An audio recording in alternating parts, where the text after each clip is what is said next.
Labdien! Jūs klausāties Telos aplādi, un ar jums šodien kopā ir Krišāns Lācis un Agnes Irbe.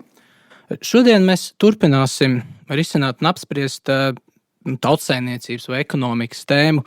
Šodien mēs nedaudz to izvērsīsim un tā koncentrēsim tieši nošķīrumā starp seno vai pirmsmoderno tautsaimniecību un moderno tautsaimniecību, lai vispār saprastu, kas tad ir ekonomikas kā tādas jēdziens un robežas.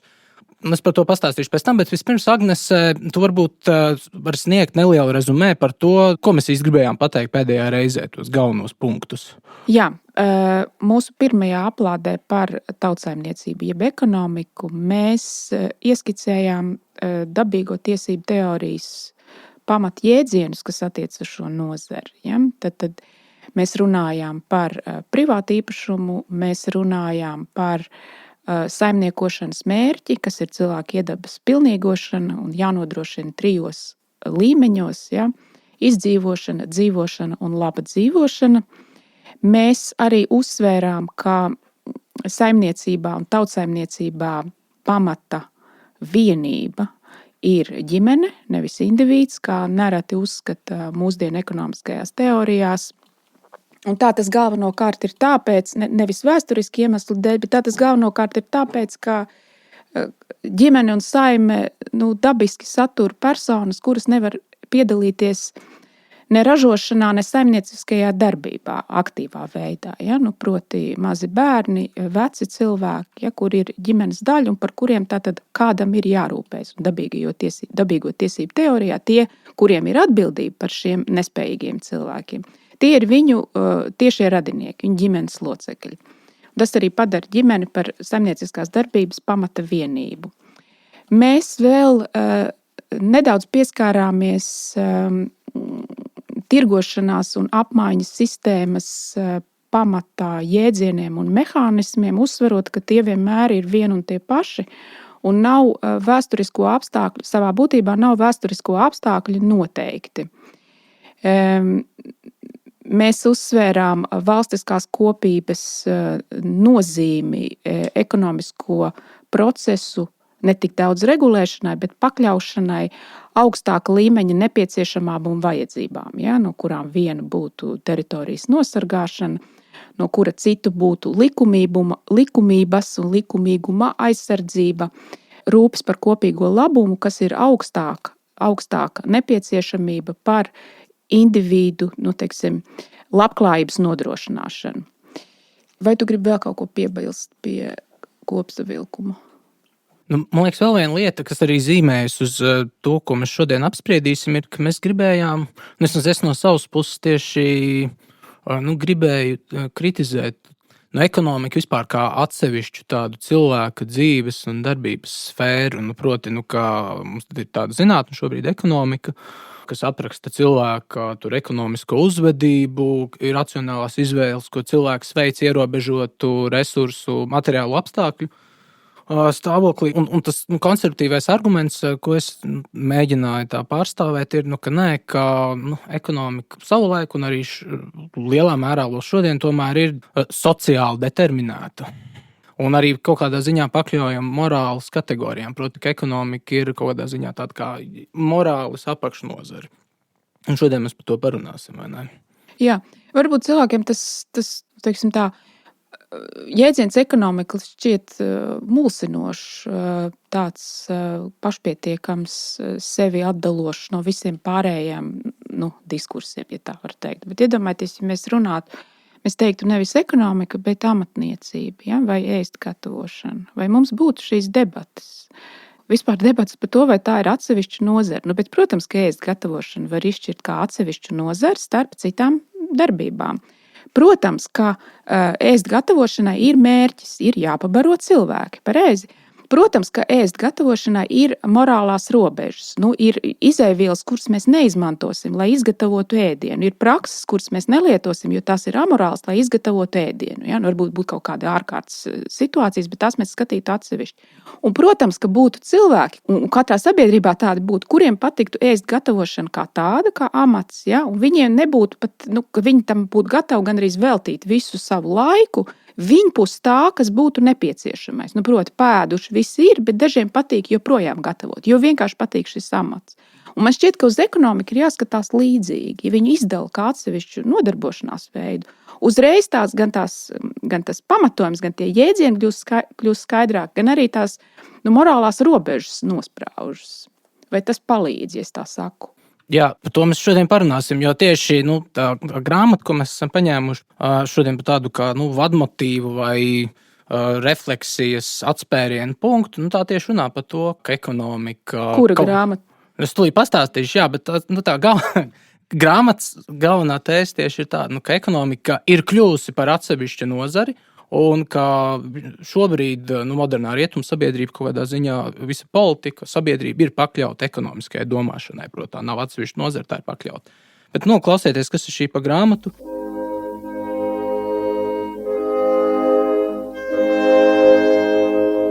Es runāju par tādu grāmatu, ko varētu tulkot lielā pārveide, jeb lielā transformācija. Ungāru izcelsmes amerikāņu politekonomista Karla Polanyi grāmata pirmoreiz izdota 1944. gadā. Un tā galvenā tēma tur ir aplūkot sociālajie un politiskie satricinājumi, kas notika Anglijā tirgus ekonomikas uzplaukuma laikā. Proti, Polanyi apgalvo, ka modernā tirgus ekonomika un attiecīgi modernā nacionālā valsts ir jāsaprot nevis kā atsevišķi elementi, bet gan kā vienots cilvēku izgudrojums konkrētā laikā tapis ap 18. gadsimta vidu. Šo izgudrojumu, ko viņš dēvē par tirgus sabiedrību. Un proti, tā lielā transformācija nozīmē pārēju no šīs pirms industriālās, pirms tirgus sabiedrības uz šo moderno tirgus sabiedrību. Un, lūk, tirgus sabiedrības atšķirīgā iezīme ir tā, ka ir mainījusies cilvēks ekonomiskā mentalitāte Polanyi skatījumā. Protams, lielā mērā pat ne tikai ekonomiskā mentalitāte, bet domāšana kā tāda, tā viņš apgalvo. Pirms lielajām pārmaiņām cilvēks savu ekonomiku balstīja uz tāds viņa pieteikts jēdziens savstarpīgumu un pārdali personiskajās un kopienas attiecībās. Industrializācijas, tehnoloģiskās attīstības un pieaugušās valsts ietekmes rezultātā mērķiecīgi tika izveidoti konkurētspējīgi tirgi, proti, ka tirgus ir nevis vienkārši tāds, kā mēs iedomājamies, kaut kāds tāds pašregulējošs mehānisms. Polanyi ļoti labi parāda, kā tirgus 18. gadsimtā Lielbritānijā, arī daudz kur citur rietumos tika tādā nozīmē, kā mēs lietojam vārdu tirgus, viņš tika speciāli izveidots kaut kādā ziņā, institucionalizēts no augšas, proti no valsts puses. Un šīs iepriekšējās sociālās tendences iedragāja, šīs senākās aizstājot tās ar formālām institūcijām, kur mērķis bija veicināt šo pašregulējošo tirgus ekonomiku. Kapitalistisko institūciju ekspansija ar ekonomiski liberālu domāšanu ne tikai mainīja likumus, Polanyi skatpunktā, bet arī fundamentāli izmainīja šīs cilvēces senākās ekonomiskās attiecības. Pirms lielās transformācijas tirgiem kā tādiem, viņa prāt, bija maza nozīme cilvēku lietās, un tie pat nespēja noteikt cenas, jo šobrīd tirgus ir tas galvenais cenu regulējošais mehānisms, kā tiek apgalvots. Tikai pēc industrializācijas un lielākas valsts kontrolas uzsākšanas pār jaunizveidotajām tirgus institūcijām izplatījās mīts par cilvēka dabas tieksmi, ko Polanyi sauc par mītu, šīs klasiskās ekonomikas mītu, Ādama Smita mītu, kad cilvēka dabas tieksme uz racionālo tirzniecību. Tam iepratīja Polanyi apgalvo, ka cilvēka ekonomika parasti un lielākoties ir iegrimusi viņas sociālajās attiecībās. Tāpēc viņš piedāvā alternatīvu etnogrāfisku ekonomikas pieeju, ko viņš sauc par substantīvismu, pretstatā formālismam, un kas arī, tā var teikt, palaida šo visu lielo tāds ekonomiskās antropoloģijas diskusiju, kur substantīvisti strīdās pret formālistiem, un varbūt arī var paskaidrot īsi, kas ir šī debata. Tātad Karla Polanyi grāmata Lielā transformācija iznāca 44. gadā. Ir ārkārtīgi ietekmīgs teksts. Man bija jālasa universitātē, daudziem studentiem jau vairākas paaudzes tas ir bijis jālasa, jo šī grāmata, lai gan tā tikai salīdzinoši nedaudz runā par seno Grieķiju un to manu specialitāti, klasisko laikmetu, ļoti spēcīgi ietekmēja 20. gadsimta otrās puses teorijas un skatījumu. Proti, Polanyi ietekmējās no sava priekšgājēja ievērojamā sociologa Maksa Vēbera, kurš jau lika pamatus, tā kā mūsdienu cilvēka diezgan striktas nošķiršanas no senā pirms industriālā laikmeta cilvēka, pirms apgaismības laikmeta cilvēka. Šīs grāmatas savukārt Polanyi un Vēbera pētījumi sociālajā antropoloģijā, un tas ir vairāk kā pētījumi, tas īstenībā ir teorijas. Ja? Varētu pat teikt, ka tā empiriskā daļa ir būtiski pakārtota paša autoru vīzijai par to, kā viņi to redz, kā viņi saprot, kas ir noticis ar cilvēci rietumos pēdējos 2000 gados. Tas būtiski ietekmēja citu ļoti nozīmīgu autoru, ko arī man bija jāmācās universitātē, proti Mozesu Finliju, kuram ir arī ļoti ietekmīga grāmata, kas saucās Antīkā ekonomika, no kuras man mācīja par senās Grieķijas un arī vēlāk Romas tiem ekonomiskiem procesiem, un kādā veidā mums mūsdienās kā pētniekiem vajadzētu par to domāt, ar kādu to interpretācijas režģi, ar kādiem jēdzieniem. Un šodien es gribētu, visvairāk, ko es gribu uzsvērt, ka es 90. gados to visu mācījos universitātē, un man ir tagad nācies pārmācīties, jo man ir bijis nepieciešams laiks, lai saprastu, ka tā gluži nav, kā šie ietekmīgie autori rāda, un es būtībā tām pamattēzēm, ar kurām strādāja Polanyi, Vēbers un Finlijs, es viņām neticu vairs. Un neesmu vienīgā savā disciplīnā, jo viņas tiek tā kā revidētas šobrīd. Ko tas nozīmē? Tu, Krišjān, pieminēji to būtisko nošķīrumu substantīvisms pret formālismu. Ja? Varētu arī lietot, tad tie jēdzieni ir sarežģīti, jo tas arī daudz kaut kā atbaida no visas šīs antropoloģiskās ekonomikas teorijas apskata, jo tur lieto tādus jēdzienus, kas ir ļoti rūpīgi vispirms jāpaskaidro. Un lieto arī otru pāri primitīvisms pret modernismu. Varbūt es sākšu ar to otro, ko arī Mozes Finlijs ļoti plaši izmantoja savos pētījumos. Un proti, viņš saka, ka senās sabiedrības bija primitīvas, viņa ekonomiskie saimniekošanas modeļi bija primitīvi. Tad tas ir tas primitīvisms. Mūsdienās ir moderni, ir pavisam citādāki. Respektīvi, tikai nedaudz pārspīlēšu, bet Mozes Finlijs pa lielam teica tā. Antīkās Atēnas savu uzplaukumu laikā, kas ir 5. 4. gadsimts pirms mūsu ēras, vairāk līdzinājās Papua Jaungvinējas tam ciemu ekonomikai, tieši savā ekonomiskajā darbībā. Es pārspīlēju tikai nedaudz, Nevis līdzinājās mūsdienu Londonai. Un es teiktu, un arī citi, kas mūsdienās revidē to skatījumu, arī ņemot vērā jaunākus pētījumus, saka, nē, antīkās Atēnas ar visu to, ka tas ir pirms modernismu laiks, ar visu to, ka tā bija verdzības iekārta, ar visu to, ka, bet, protams, daudz lietas bija vienkāršākas, jo tehnoloģija nebūtu. Viņas ir līdzīgākas mūsdienu Londonai nekā jebkam citam. Tur arī tas arguments, ka viņš arī saka, ka tieši Polanyi saka, ka līdz 18. gadsimtam tur nav īpaši liels atšķirības, kā notiek ekonomika, tur 1000 gadi plus mīnus, tur nav atšķirības. Jā, tā ir ļoti izplatīta tēze, un nav arī tā, ka tur nebūtu kaut kāds patiesības grauds. Un, protams, ka ir lietas mainījušās. Bet es atgriezīšos pie tā pirmā tevis pieminētā nošķīruma, formālisms un substantīvisms. Tas ir tā kā sarežģītāks nošķīrums. Formālisms ir tuvāks tai mūsdienu ekonomikas teorijai, kas saka, formālisti principā saka, ka ir vienas tās pašas ekonomiskās saimnieciskās darbības formas, un viņas nemainās, viņu pamatprincipi ir nemainīgi, un viņas var redzēt, pētīt, saskatīt, gan es nezinu, senajā Eģiptē, gan senajā Grieķijā, Romā, un tāpatās arī industriālā laikmetā, tāpatās arī, pie amerikāņu indiāņiem un šodien Latvijā, Un substantīvisti, kas ir ļoti plaši izvērsuši savu teoriju, un gan Finlijam, gan Polanyi tur ir liela ietekme. Viņi saka, nē, pati būtība atšķirās, substance, būtība atšķirās. Un viņi teiktu, senais cilvēks domāja citādāk. Senais grieķis, senais romietis domāja citādāk. Un viņam visa saimnieciskā darbība bija tik dziļi iesakņota, iegremdēta tajās parašās kultūrā, sociālpolitiskajos spriedumos, un tajā vidē, ka ekonomiku nav iespējams izdalīt ārā faktiski ne ar kādiem rīkiem. Mēs viņu faktiski neredzam, jo cilvēkiem viņa nebija tā kā nozīmīga gandrīz. Viņi neredzēja sevi kā ekonomisko saģētu.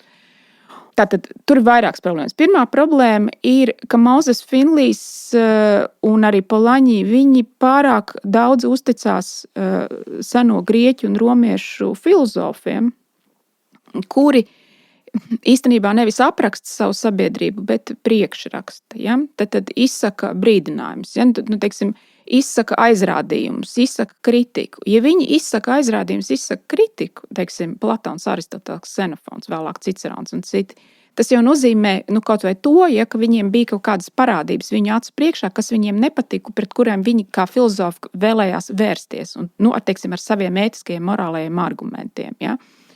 Piemēram, klasiskie piemēri, ja, kā Aristoteles priekšrakstot pareizo uzvedību. Ja, tad uzsver, ka saimniecībai ir jābūt pašpietiekamai, cik vien iespējams pašpietiekamai. Ja viņi nebūs pašpietiekami, ir risks, ka jūs nonāksiet tādā de facto verdzībā kādiem citiem. Ja? Tātad saimē jātiec uz pašpietiekamību. Augļošana ir aizliegta filozofisku un morālu iemeslu dēļ, ja? Jo viņa nerada to priekšmetu, nerada labumu. Ja? Tu, teiksim, tikai gūsti labumu no naudas aprites, kas Aristoteles skatījumā ir amorāli un nekādā veidā nav atbalstāms. Un ir ļoti ass nosodījums gan Platonā, gan Aristotelā pret peļņas vairošanu, mantas vairošanu, ja, kā pārpratumu par to, ar ko savā dzīvē cilvēkam vispār ir jānodarbojas. Ja. Un visu šo kritiku, kas arī Platonā ir ļoti spēcīga, jo īpaši viņa pēdējā darbā likumi, arī, protams, ietekmē tas, ka šie filozofi skatās nevis kā mūsdienās ir tendence darīt. Ne visiem, mums ar tevi nav, bet daudziem ir tendence skatīties ētiskās kategorijās tikai uz konkrēto rīcību. Ja? Šī rīcība bija pareiza, nepareiza. Bet tad Platons, Aristoteles vairāk skatās uz to kopumu, ja? Tavu cilvēku, tavu dvēseli, ja? Tavu to kustību, tavu tikumu, kas sastāv no maziem tiem tikumīgajiem soļiem. Ja? Un tad viņi izvērtētu tādā aspektā, viņi mazāk. Piemēram, daudz ir komentēts par to, ka Aristotelam vienīgais tāds mēģinājums runāt par vērtību un cenu kaut kādai precei ir Nikomaha raksturmācības, ko sauc arī par Nikomaha ētiku 5. grāmatā, bet ka visa 5. grāmata ir veltīta jautājumam par taisnīgumu. Tad viņu netik daudz interesē, cik kam būtu jāmaksā, bet kas ir taisnīgi. Ja? Tas ir pilnīgi, tur jau veidojas tā atšķirība no mūsdienu tā kā utilitārā modeļa, ja? Ko mēs pēc Jeremija Bentama esam lielā mērā pieņēmuši. Labi, ne visi, bet viena daļa ir pieņēmuši. Tad atgriežoties pie iepriekšējā, ja, Finlī grāmatā, ja mēs mēģinām no filozofu izteiktās kritikas vērojumiem un analīzes spriest par to, kāda reāli bija seno grieķu sabiedrība 5. un 4. gadsimtā pirms mūsu ēras, tad tā visdrīzāk ir metodoloģiska kļūda. Ja? Un tāpēc to kļūdu arī cenšas labot vai vismaz koriģēt ar citiem rīkiem. Un kādi ir šie citi rīki? Mums ir no antīkajām Atēnām pieejams ļoti liels daudzums dokumentu. Tātad filozofu teksti ir tikai viena daļa. Ir vēsturnieku sējumu, kur mēs daudz redzam šo ekonomisko darbību. Mēs redzam, kā valsts darbojas, mēs redzam, kā individi darbojas. Tad mums ir pieejams retoru runas, tiesu runas, kur mēs redzam, ko iztiesāja tiesās. Tad mēs reiz redzam, kāda bija likuma, ko mēģināja ierobežot. Ja? Vēl mums ir pieejama epigrāfija, proti uzraksti uz akmens plāksnēm, mēs redzam cenas, ja? Mēs redzam importu, eksporta skaitļus, ko pirka, ko pārdeva. Mums ir vēl kapakmeņi, mēs zinām profesijas, mums ir komēdijas un traģēdijas, tur ir vēl daudz informācijas. Tātad tas tāds koriģēts skatījums uz antīkajām Atēnām viņu uzplaukuma laikā ir, ka tā bija attīstīta tirgus ekonomika un vismaz rudimentāra kapitālisma sistēma, paskaidroju. Attīstīt tirgus ekonomiku tādā ziņā, ka valsts koriģēja iejaucās cenu sistēmā tikai vienā gadījumā, kas ir graudi un graudu izstrādājumi. Bet ko nozīmē valsts iejaucās? Valstiskās kopienas amatpersonas pieņem lēmumus regulēt no augšas ar likumiem un lēmumiem cenas, importu, eksportu un to, cik tu drīksti to pārdot. Un Atēnos tas nozīmē, ka tie ir demokrātiski iecelti balsošanas ceļā noteikti amatpersonas, kuras... Jā, bet iedomājies, viņi tad no visām iespējamām precēm, kuras ir tūkstošiem, ja, viņi regulē tikai graudus un graudu izstrādājumus. Un arī ir ļoti labi redzams, kāpēc. Viņi regulē tāpēc, ka Atikas zeme ir kalnaina, teiksim tā, klinšaina, ne pārāk auglīga, un atēnieši nevar, Atikas iedzīvotāji nevar izaudzēt tos graudus tik, cik viņiem vajadzētu. Teiksim, olīvas viņi var, citu kaut ko viņi var, bet to viņi nevar. Un tas, protams, šis fakts, ka pietrūkst graudu, ja, un maize tomēr ir viens no tiem, īstenībā ir pamata ēdiens, tas arī izskaidro viņu to ostu attīstību, vismaz zināmā mērā, ja? Koloniju veidošanas attīstību. Tas, kāpēc atēniešiem bija šī alianse arī karošanas vajadzībām, kas apkārt visai vidusjūrai, jo viņi ir spiesti katru gadu importēt.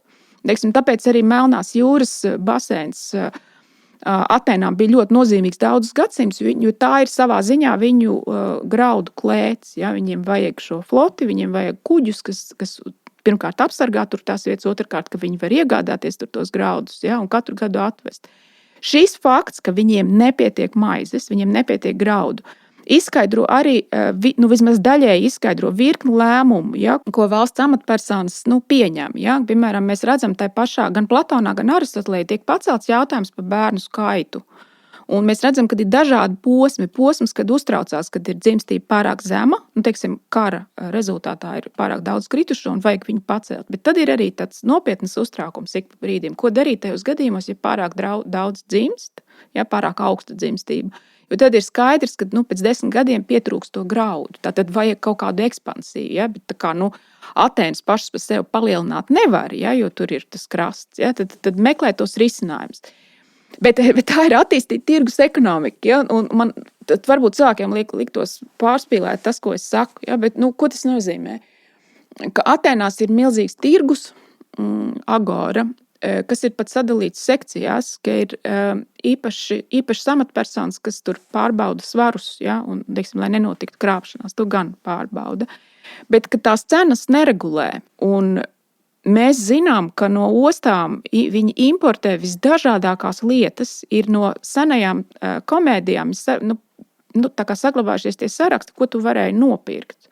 Tur varēja nopirkt vairāk kā plašāku preču klāstu nekā Rīgas centrāla tirgu šodien. Tas ir diezgan droši. Ja? Tur, visi tās dažādie olīvi veidi, dažādie vīnu veidi, dažādie tur, jebkas, ja? Arī garšvielas no ļoti tālām zemēm.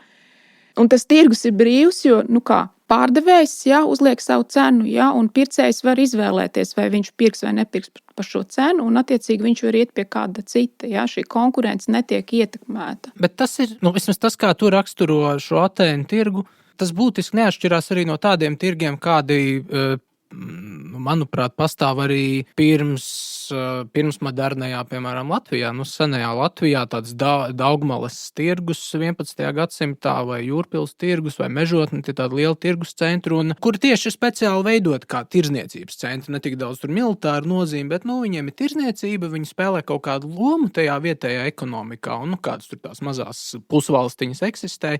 Bet tas Polanyi arguments ir, bet tas ir tikai tā ir viena no institūcijām, kas nav galvenā un kurai netiek pakārtota politiskā darbība. Tas viņa arguments ir tāds, ka pārēja no tā lielā transformācija notiek tajā brīdī, kur tiešām tirgus institūcija nezina nevienu, viņš nezina nevienu ekonomiku pirms mūsu paša ekonomikas, ko pat aptuveni kontrolētu un regulētu tirgus, proti tirgus ir šīs ekonomikas tas regulējošais faktors. Un tu saki, ka Atēnās, pēc šiem jaunākajiem pētījumiem, Atēnās tiešām tirgum bija tik liela centrāla loma, ka to varētu salīdzināt ar mūsdienām? Es varētu to salīdzināt. Ja? Tad nepietiek tikai ar to, ka pēc tiem jaunākajiem datiem puse vai gandrīz puse no visiem pilsoņiem un arī iedzīvotāji plašāk par pilsoņiem, jo tur ir metoiki, tie, kas ir apmetušies uz dzīvi, tikai kādu laiku, kopš Solona reformām tie metoiki ir piesaistīti, viņi samaksā nelielu nodokli, un tad viņiem ļauj ne tikai dzīvot, bet arī tirgoties, veikt savu tirdzniecības darbību. Un ir arī svežzemnieki, kuri arī var samaksāt nelielu nodokli, un tad viņi var veikt saimniecisko darbību. Un tad mēs zinām, ka pusi no iedzīvotājiem tādā vai citādā veidā bija iesaistīti kaut kādā tirgošanās darbībā. Bet tas ir, es saprotu, ko tu saprati. Tu man jautā īstenībā par valsts amatpersonu, to darbību. Viņiem ir jāpieņem lēmumi par valsts kasi, pareizi. Ja? Kāpēc viņiem vajag valsts kasi? Tāpēc, ka viņi pirmkārt bruņojās, un viņiem ir tad jānodrošina savas robežas un jāstiprina sava armija, kas ļoti būtiski viņu pastāvēšanai, jo viņus arī apdraud. Viņi savu kasi tur Atēnu templī un dažos citos tempļos. Mēs zinām pat tādas interesantas lietas, ka bija iespējams no valsts kases aizņemties uz procentiem. Ja?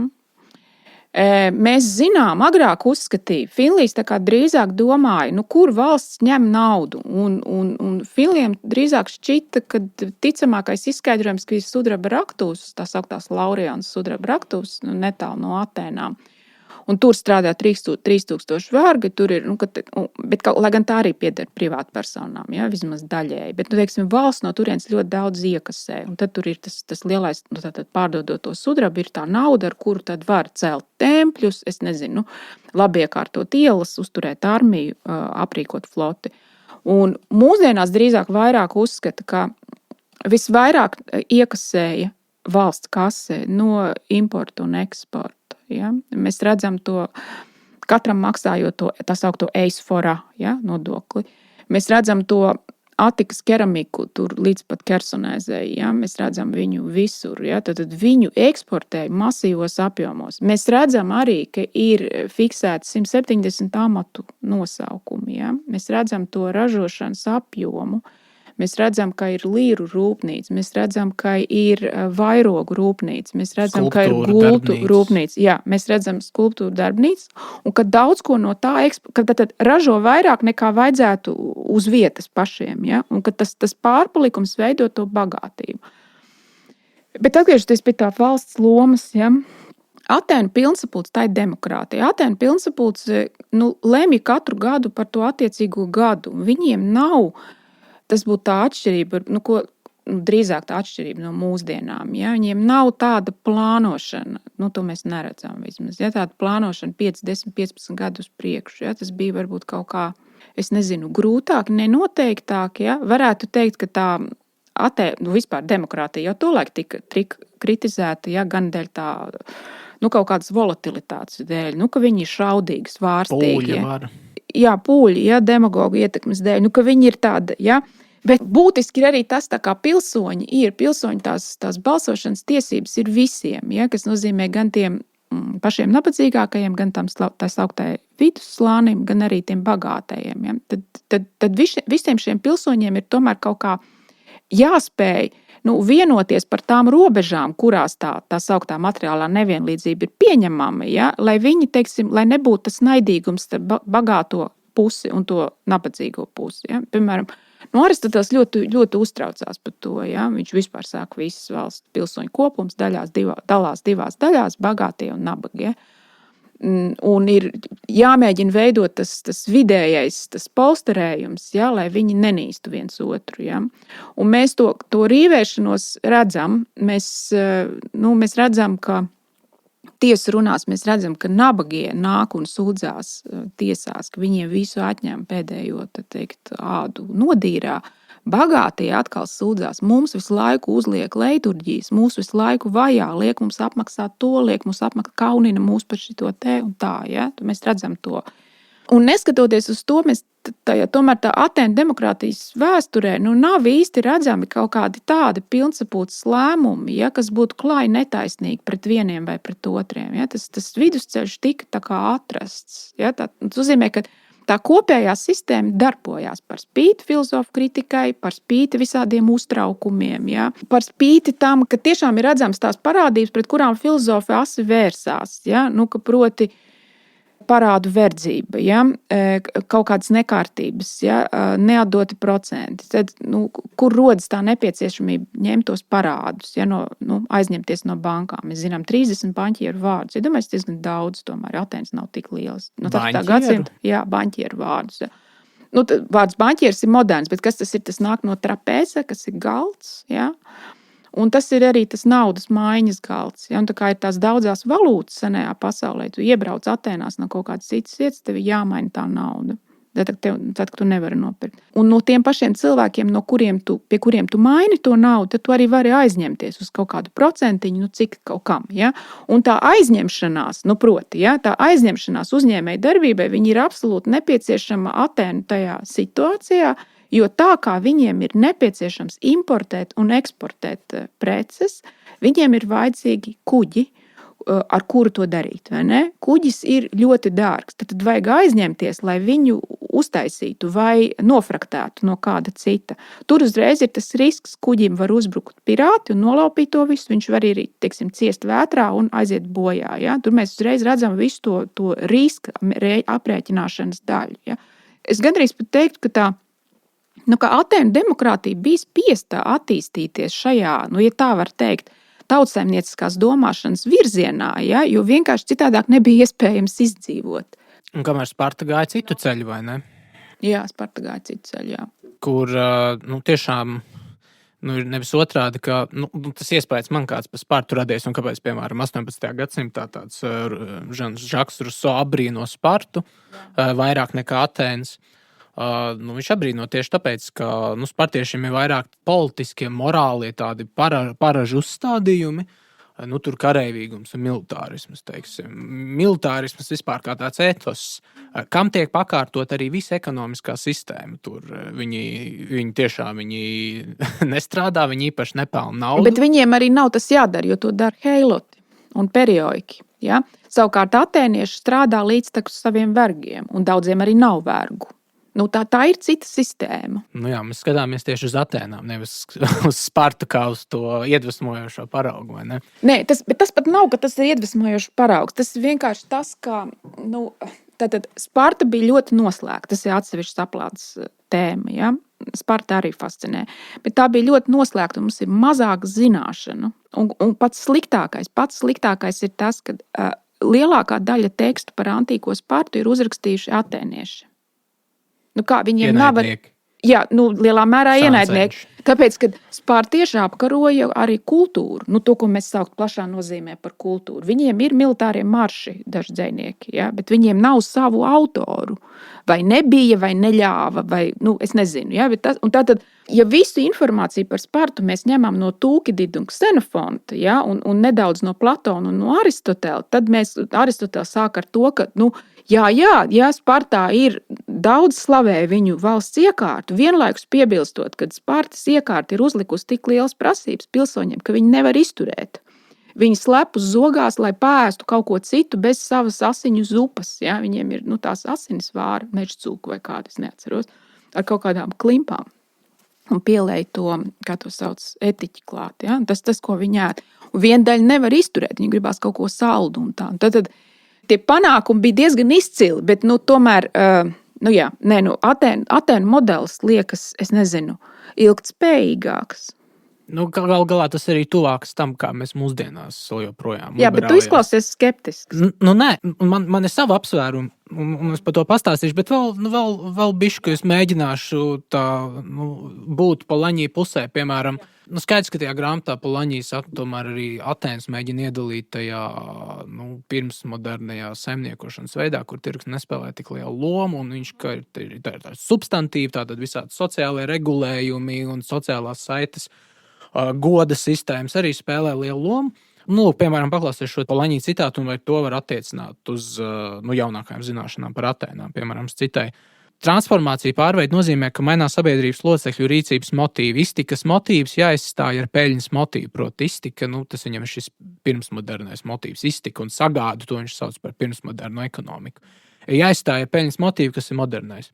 Visi darījumi tiek pārvērsti naudas darījumos, un tie savukārt prasa, lai katrā ražošanas dzīves sfērā tiktu ieviests maiņas līdzeklis. Visiem ienākumiem jānāk no kaut kā pārdošanas, un neatkarīgi no tā, kāds ir personas ienākuma faktiskais avots, tie ir jāuzskata par ienākumiem, kas gūti no pārdošanas. Nemazākā mērā tas izriet no vienkāršā termina tirgus sistēma, ar kur mēs apzīmējam aprakstīto institucionālo modeli. Taču sistēmas pārsteidzošākā īpatnība ir tā, ka tiklīdz tā ir izveidota, tā jāļauj darboties bez iejaukšanās no ārpuses, no valsts, no sabiedrības, no kaut kādām starpnieku institūcijām. Cenas jāļauj regulēt pašām. Šāda tirgus pašregulējoša sistēma ir tas, ko mēs saprotam ar tirgus ekonomiku, lai gan tirgus institūcija bija diezgan izplatīta jau kopš vēlākās laikmeta.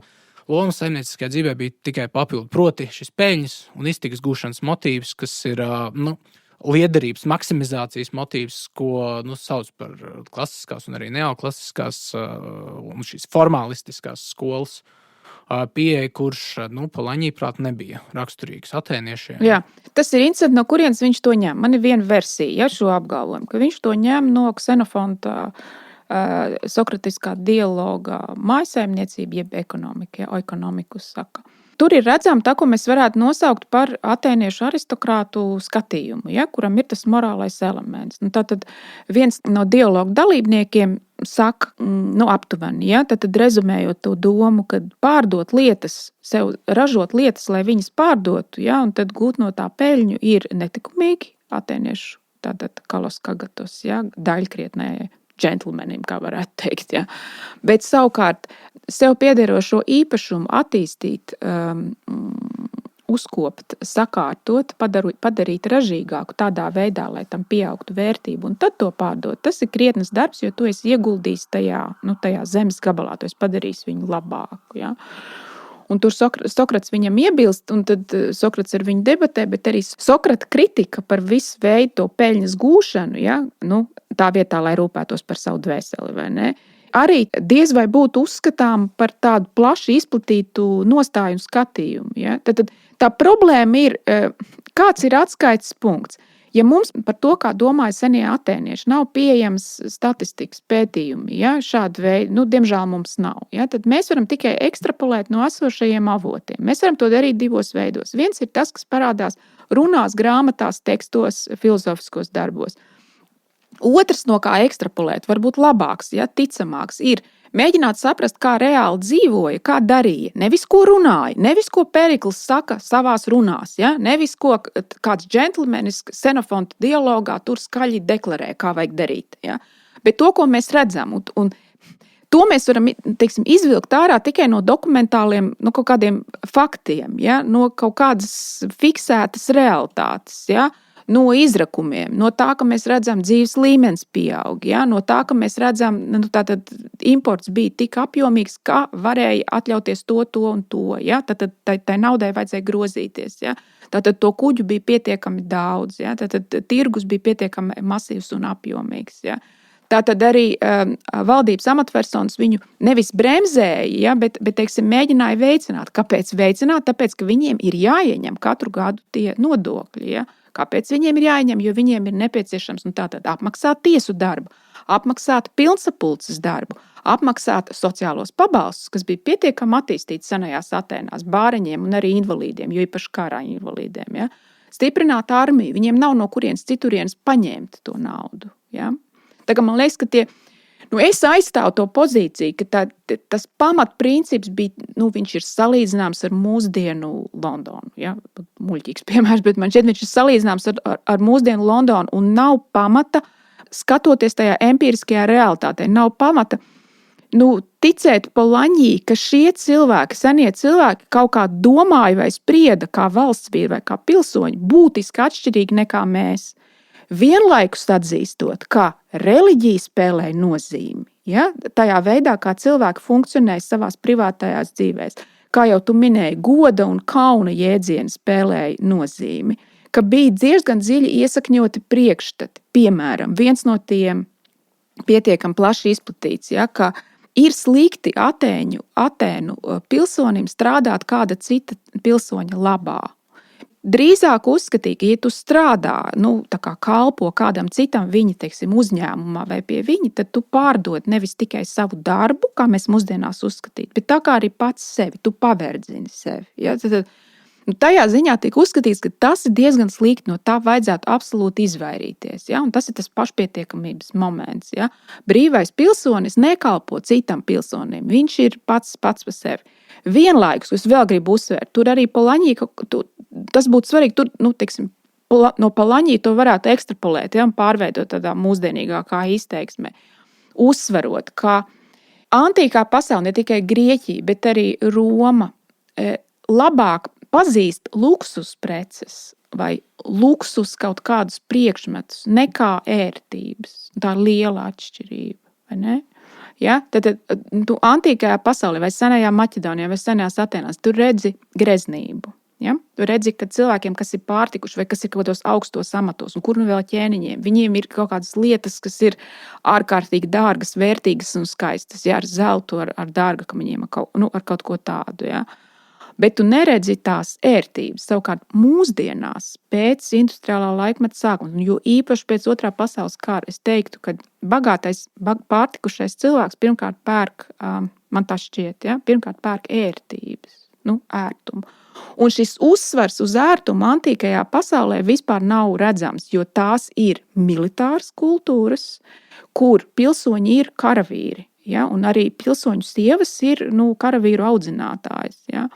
Tātad visa veida kaut kāda mīkstmiesība, izlaišanās, pārēšanās, liela dzeršana, vāļāšanās pa gultām, slinkošana ir sliktas, nosodāmas, nepilsoniskas, pretvalstiskas darbības. Ja? Tur varētu būt tā atšķirība. Kādā veidā cilvēki to, ko viņi nopelna vai iegūst, kā viņi izmanto. Ja? Tad Atēnietis būtu mudināts, tad, teiksim, ieguldīt flotē, ieguldīt teātra izrādēs, ja?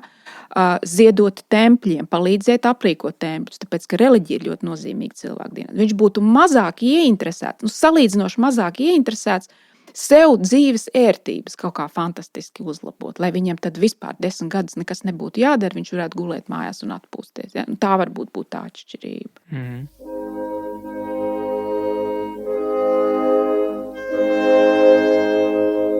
Mēģinot nedaudz pakritizēt, bet arī aizstāvēt Polanyi, man liekas, tur ir svarīgi saprast, ka tajā grāmatā lielu lomu spēlē arī ne tikai šo grieķu, romiešu avotu piesaukšana, bet arī etnogrāfija, kas atkal man būtu tuvāka tēma, domājot par pirmsmoderno sabiedrību, kur, protams, ir atšķirības starp to, kā tajā laikā dzīvo skiti un kā dzīvo Atēnas, jo Atēnas tiešām jau tā diezgan sarežģītāka, un negribās teikt attīstītāka. Bet mēs īstenībā to arī daudzkārt nezinām, Krišjāni, pa skitiem.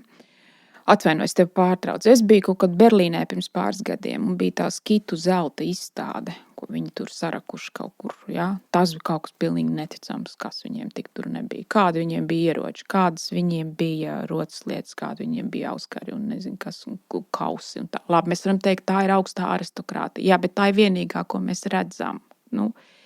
Es nezinu par skitiem īstenībā. Lūk, un no šīs etnogrāfijas viņš, piemēram, balstoties uz Broņislava Maļinovska etnoloģisko darbu par Trobriānu salām, viņš tur, un arī citiem, viņš tur izdalā tādas 3 pirmsmoderno sabiedrību principus, kā viņi veda savu ekonomiku, parādot, ka šie principi tiešām nav kaut kas tāds atsevišķs kā tirgus, tāda abstrakcija, bet ka viņi ir dziļi ieguldīti, tas angliskais vārds embedded, iegremdēti sociālajās struktūrās. Un, proti, pirmais princips ir pārdales princips. Tirdzniecība un ražošana tiek koncentrēta kādas tādas vienas centrālas vienības rokās, piemēram, cilts vadonim vai feodāliem valdniekam rokās, un pēc tam tiek sadalīts starp sabiedrības locekļiem. Tas ir viens, otrs savstarpība.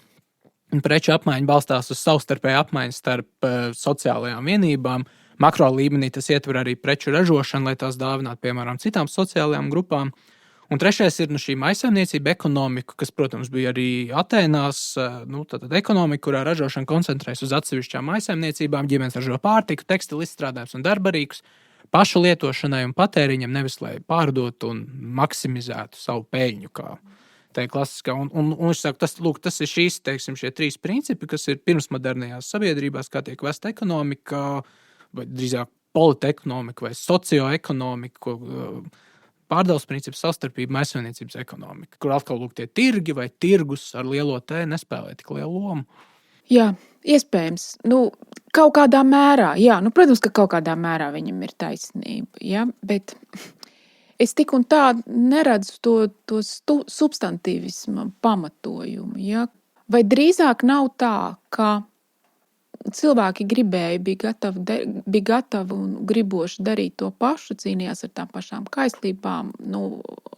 Daudz no viņiem vēlējās tiešām pieaudzēt to savu materiālo pārticību, jo viņiem bija konkrētas vēlmes, sapņu plāni, ko viņi gribēja īstenot. Ja?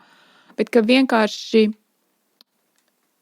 dažādu iemeslu dēļ, ja, ne tikai nepietiek, tehnoloģijas ne tuvu nebija tik attīstītas, kā tās ir šodien, lai gan arī varētu vai ne debatēt, bija lielākā nestabilitāte, kas izsita no līdzsvara. Ja.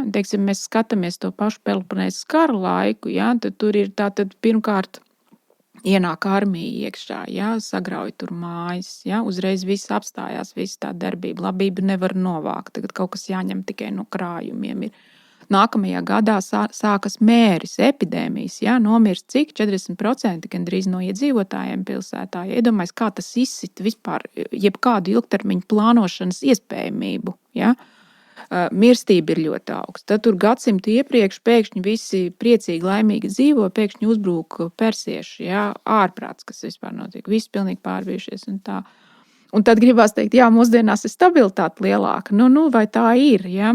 Tā, jā, mēs esam vienkārši tādā labā posmā, un tad mēs varam sēdēt un par to runāt, bet tas varētu tā arī nebūt. Ja? Nu.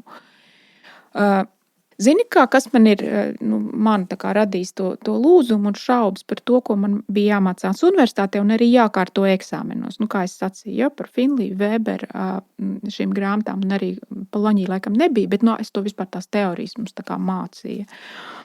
Es ievēroju to, ka par aizgājušajiem laikiem, par senākiem laikmetiem ir mūsdienu, manuprāt, nepieņemami ciniskās, tādā tīrā utilitārismā balstītās ekonomiskās teorijas un tās piedāvāto modeļu ekstrapolēšanas rezultātā tiek runāts un rakstīts pilnīgākās muļķības, kas pat attāli nav ticami. Ja? Piemēram, man liekas, pat vidusskolā mums bija mācību grāmatās, ja, ka pirms industriālā laikmetā un arī senāk Latvijā, ka cilvēku bērnu skaitu noteica vienkārši aprēķins, jo vajadzēja, kas tur uz lauka tur ravē, ja, vai tur stāda. Ja.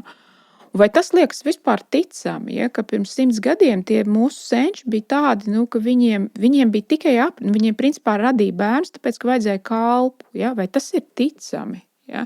Un vēstures grāmatas 20. gadsimtā ir pilnas ar visiem šitiem apgalvojumiem. Ja? Un tad mums liekas, cik labi, ka mēs esam tagad no tiem barbarismu laika tikuši ārā, un mēs esam tagad tādi mīloši, apskaidroti, labi, un mēs tā vairs nedomājam. Ja? Cilvēku bērnu skaitu nosaka virkni faktoru. Ja? Viens no tiem ir saistīts ar to, ka tie vecāki viens otru mīl, viņi mīl bērnus, patīk bērni, grib dēlu, grib meitu, grib vēl vienu meitiņu vai ne, un kaut kādā mērā arī viņi var to atļauties, varēs samaksāt, būs vēl viens ēdājam, teiksim, vai vēl vienu varēs izskolot. Ja. Bet ka tas būtu tikai tāds kalpu radīšanas mehānisms. Ja, un es vairāk uztraucos par to mūsdienu ekonomisku modeļu, vai arī, kas ir sociāla antropoloģiskā tās teorijas, tiem skaidrojošajiem pavadieniem. Saproti, par ko es runāju? Tie ir formālisti, vai ne? Jo, kā formālisti teiks, izmantojot šo Poloņī nošķīrumu, formālisti teiks, ka bērni tiešām tiek radīti un zemdēti, lai palielinātu tur liederību un izdevību, tur kaut kā tie sautīgie un ekonomiskie motīvi, un substantīvis teikt, nē, tur ir vēl papildus virkni citu faktoru, sociālais prestižs, arī kaut kādi reliģiski apsvērumi. Protams, motivācija loks ir dziļāks un kontekstuālāks. Nevis vienkārši, ka cilvēks ir tāds ekonomisks, sautīgs aģents. Nē, bet tā problēma, Krišjāna, ir tajā, ka, ja tu spriestu pa mūsdienu, teiksim, Latvijas sabiedrību 2020. gadā, tu vispār neatļautos pa citiem cilvēkiem tā teikt. Vai ne? Tāpēc, ka tas ir cilvēks, kurš radītu 3. bērnu tikai tāpēc, ka vajag kādu, kas tur apstrādā lauku, tiktu uz robežas uzskatīts par psihiski slimu, ja, vai ar kaut kādiem traucējumiem. Savukārt uz tām senajām sabiedrībām, tāpēc, ka viņi nevar aizstāvēties, un mēs viņus vairs nepazīstam, var projicēt šāda veida izskaidrojumus un modeļus bez vispār jebkādām problēmām. Tā ir tas ir mans tas jautājums. Un tad saka, jā, cilvēki bija sautīgi, radīja bērnus tikai un vienīgi, lai būtu lielāks kalpu skaits, bet no otras puses bija reliģija, kas viņiem tur kratīja ar pirkstu un teica, nedariet tā. Ja? Vai tas ir ticams? Vai tas ir ticams sabiedrības apraksts? Vai tas būtu ticams mūsdienās? Nebūtu. Mana pamatēze ir, ja, visā telosā, visos šajos projektos. Cilvēka iedaba ir viena un nemainīga. Viņa ir tā pati, ko mēs redzam tie paši cilvēki, ko mēs redzam pašos senākajos, labi, ņemsim rietumu tekstos, kas ir Heziods, ja, darbendienas. Tie cilvēki ir tādi paši kā mēs.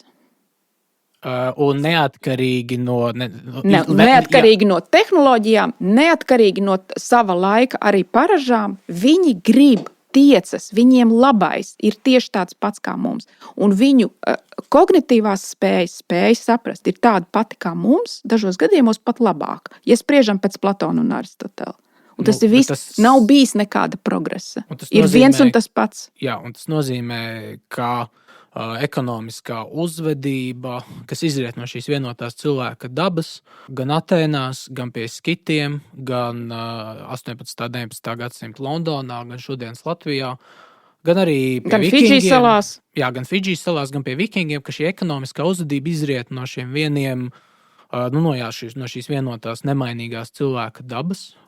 Un arī sabiedrības un valstiskās kopienas cīnās visu laiku ar vienām un tā pašām problēmām. Un arī tas meklēto risinājumu skaits, kaut vai senajās Atēnās, kad uztraucās par noslāņošanos, ja? Platonam likumos, ja, ir tās visi tie paragrāfi, kur viņš mēģina no savas puses, caur Sokratu, ja, to caur Atēnieti. Ja, tad teikt, ka vajag nospraust minimālo, tad nabadzības slieksni, kad zemāku mēs nepieļaujam, un arī bagātības to augstāko slieksni, lai nebūtu pārāk liela tā atšķirība. Ir pilnīgi ļoti labi saprotams, ar ko viņš cīnās, ko viņš redz kā problēmu, un tā ir tā pati, kas ir šodien. Tāpēc uzskatīt, ka nevienlīdzība ir kaut kāds, 20. gadsimta izrietoši no industriālās revolūcijas, no lielā kapitālisma vai no globalizācijas, manuprāt, tas nav pārliecinoši.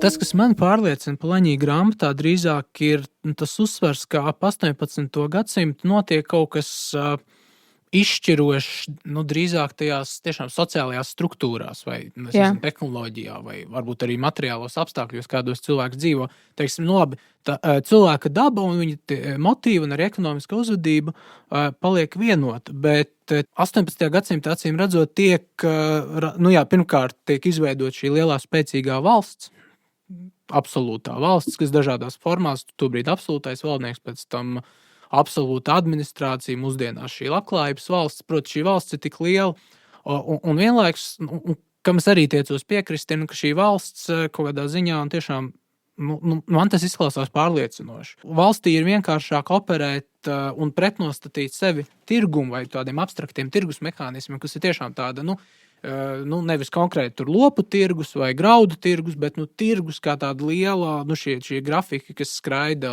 mūsdienu finanšu tirgos un tam līdzīgi akciju tirgos Wall Streetā. Un, protams, ka tas ir kaut kas, par ko tad valstī vajag reaģēt, kaut ko manipulēt, organizēt. Un tāpēc man pārliecinoši šķiet arī tas, ko Polanyi sauc par dubulto kustību, ka valsts it kā izveido un nojauc dažās šīs pastarpinošās arī ekonomiskās izlīdzināšanas institūcijas, kāds ir pirms tam pastāvējuši, pretstatot savu tiešām šai vienai lielai abstrakcijai tirgus. Piemēram, ģildes, dzimtas ar viņiem dzimtas īpašumiem, jā? Tie parastie piemēri. Draudzes. Man tas piemērs, kas vienmēr, par ko būtu jātaisa tiešām atsevišķi aplādi, ir šis vēsturiskais notikums, ko sauc Skotijā par Highland Clearance, proti augstieņu, augstskāliņu attīrīšanu un arī iežogošana. Jo, kas tur notiek? Principā šis notikums, 18. un 19. gadsimta notikums Skotijas kalnienē, tas ilustrē to Polanyi tēzi, ka pirms tam kalnienē ir šajā skotu gēlu ķeltu sabiedrībā, tur ir pastāv ļoti tāds sarežģītas, dažādas tur augstāku un zemāku šo klanu vīru sociālās saites, kā viņi tur regulē, kam pienākās zeme.